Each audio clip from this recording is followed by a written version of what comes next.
భాస్కరుడు కోరాడు. సరాసరి శ్రీ స్వామిని అర్థిస్తే ఏమి చెప్పేవారు కానీ భాస్కర్ ఈ చర్చ చేయడం వల్ల శ్రీ స్వామి ఈసారి నేను రాను,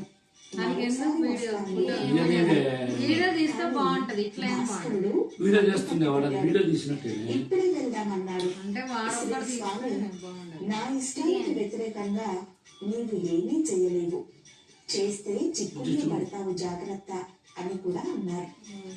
కానీ భాస్కరుడు అదేమీ పట్టించుకోకుండా, స్వామి దయచేసి నా ప్రార్థన మన్నించండి, మల్కాపూర్ వెళ్ళకపోతే విష్ణు సార్ మెచ్చుకుంటాడు అన్నాడు.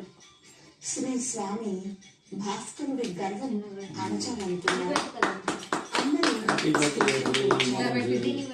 శ్రీ స్వామికి భక్తులకు